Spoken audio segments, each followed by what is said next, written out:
Di tengah upaya pemerintah untuk memperkuat ketahanan pangan, importasi pangan justru menjadi ladang subur bagi praktik korupsi. Kasus terbaru yang melibatkan mantan Menteri Perdagangan Thomas Lembong bahkan berpotensi merugikan negara hingga 400 miliar rupiah. Praktik seperti ini tidak hanya merugikan perekonomian, tetapi juga mempengaruhi akses masyarakat terhadap pangan yang layak.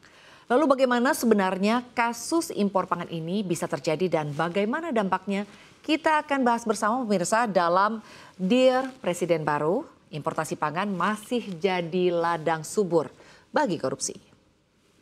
Ya, praktik korupsi yang terkait dengan impor pangan bukanlah hal baru di Indonesia. Direktur Eksekutif Segara Research Institute Peter Abdullah menyoroti bahwa sejak lama ada indikasi permainan harga atau markup dalam proses impor yang melibatkan sejumlah oknum pemerintah dan pihak tertentu atau bahkan mafia pangan.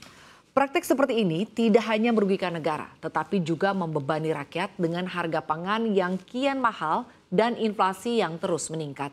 Dampaknya jelas pemirsa, rakyatlah yang merasakan kerugian paling besar akibat harga kebutuhan pokok yang tidak terkendali. Sektor pangan merupakan ladang subur bagi aksi main mata dan tipu-tipu yang berujung keuntungan pihak tertentu melalui pengadaan komoditas pangan. Sektor pangan memang kerap dicederai oleh kartel atau mafia. KPK bahkan sudah sejak lama ya mengingatkan potensi kasus korupsi di sektor pangan. Tata niaga yang masih belum tertata rawan korupsi, bahkan dari beberapa kasus impor pangan yang ditangani KPK, modusnya ya mirip-mirip. Apalagi sejarah pengelolaan impor pangan di Indonesia memperlihatkan adanya praktik penyalahgunaan oleh kartel dan mafia pangan yang memonopoli pasokan dan juga harga komoditas. Belajar dari pengalaman dari masa lalu, tata kelola bahan pangan untuk memenuhi kebutuhan 278 juta warga memang rawan penyelewengan. Lalu apa saja kasus-kasus korupsi besar yang pernah terjadi dalam tata kelola pangan di Indonesia? Kita simak di slide berikutnya. Ya, ini adalah deretan kasus korupsi tata kelola pangan. Deretan kasus korupsi besar dalam tata kelola pangan di Indonesia menunjukkan tantangan serius dalam upaya menjaga tata kelola pangan yang bersih dan juga transparan. Yang terbaru di tahun 2024 ada kasus korupsi impor gula yang melibatkan mantan Menteri Perdagangan Tom Lembong pemirsa. Ia diduga memberikan izin impor gula kristal mentah kepada 9 perusahaan swasta tanpa rekomendasi dari Kementerian Perindustrian. Akibatnya gula tersebut dijual dengan harga yang lebih tinggi dari harga eceran tertinggi yang mengakibatkan kerugian negara yakni sekitar 400 miliar rupiah dan juga merugikan BUMN. Tom Lembong telah resmi ditetapkan sebagai tersangka dan langsung ditahan pada 29 Oktober 2024. Kasus berikutnya terjadi di tahun 2019 pemirsa. Nah, ini melibatkan Damantra, bos Cahaya Sakti Agro yang terlibat dalam suap terkait izin impor bawang putih. Meskipun belum ditentukan secara pasti jumlah kerugian negara, kasus ini mengungkapkan adanya praktik suap untuk memperoleh keuntungan pribadi dan juga menguasai pasar. Damantra baru saja dinyatakan sebagai tersangka pada 31 Oktober 2024. Lanjut kita lihat ke tahun 2013 pemirsa. Mantan Presiden Partai Keadilan Sejahtera atau PKS Lutfi Hasan Ishak dinyatakan bersalah dalam kasus suap terkait impor daging sapi. Ia menerima suap dari Direktur Utama PT Indoguna Utama Maria Elizabeth Liman dalam rangka mendapatkan tambahan kuota impor daging sapi. Total kerugian negara dari kasus ini pemirsa ya ini mencapai 1,3 miliar rupiah. Nah ini angka yang tidak sedikit ya dan Lutfi Hasan juga dijatuhi hukuman 16 tahun penjara. Vonis ini dibacakan pada 9 Desember 2013 bertepatan dengan Hari Anti Korupsi Internasional. Lalu di tahun 2005 pemirsa.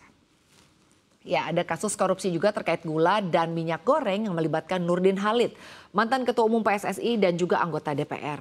Ia ditahan karena kasus penyelundupan gula ilegal sebanyak 73.000 ton. Ini juga jumlah yang tidak sedikit dan juga korupsi distribusi minyak goreng yakni senilai 169 miliar rupiah. Pada awalnya ia dinyatakan tidak bersalah oleh Pengadilan Negeri Jakarta Selatan pada tahun 2005. Namun kemudian Mahkamah Agung membatalkan putusan tersebut dan menjatuhkan hukuman 2 tahun penjara. Kasus-kasus ini hanya sebagian saja pemirsa dari panjangnya daftar korupsi di sektor pangan yang terus merugikan negara dan masyarakat luas.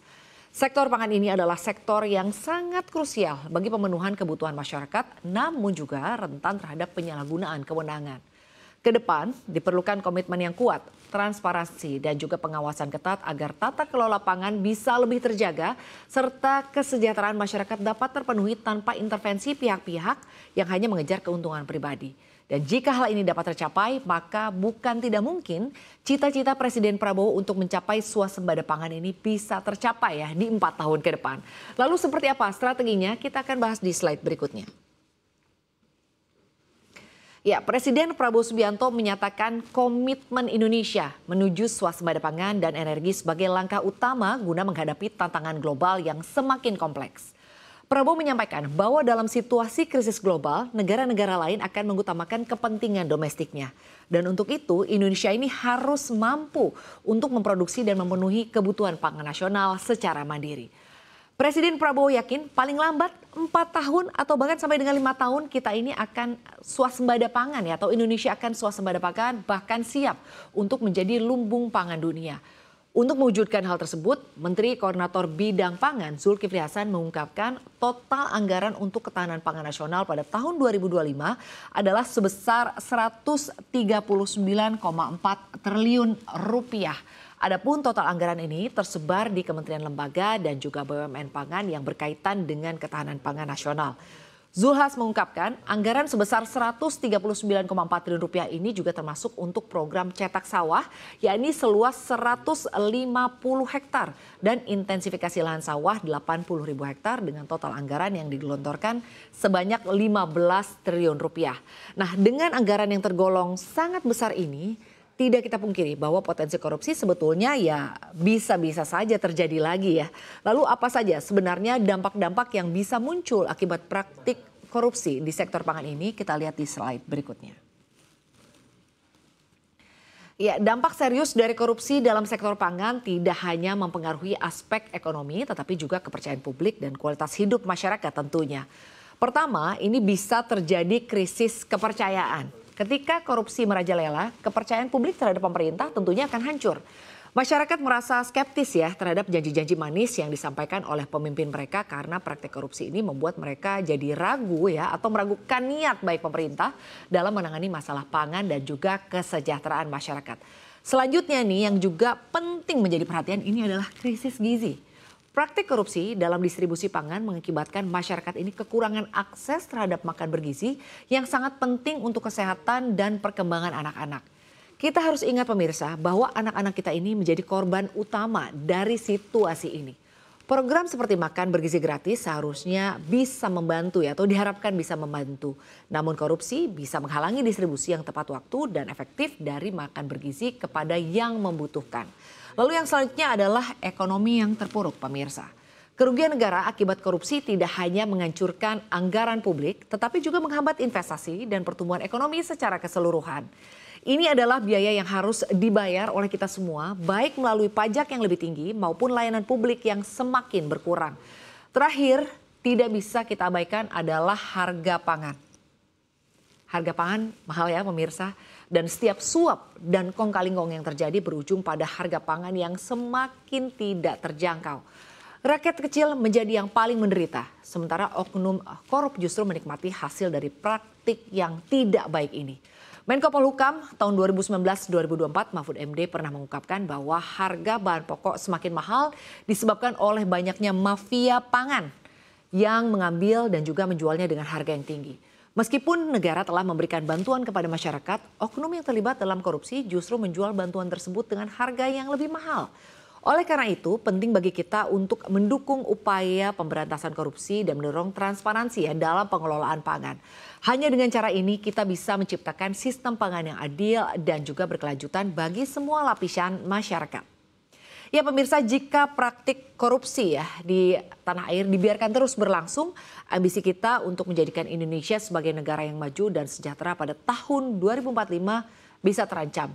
Oleh karena itu, di bawah kepemimpinan presiden yang baru, diperlukan komitmen yang kuat untuk bisa memberantas mafia pangan dan menegakkan transparansi serta akuntabilitas dalam pengelolaan sektor pangan. Hanya dengan langkah tegas, cita-cita kita untuk mencapai pertumbuhan ekonomi di 8% dan Indonesia emas akan dapat terwujud.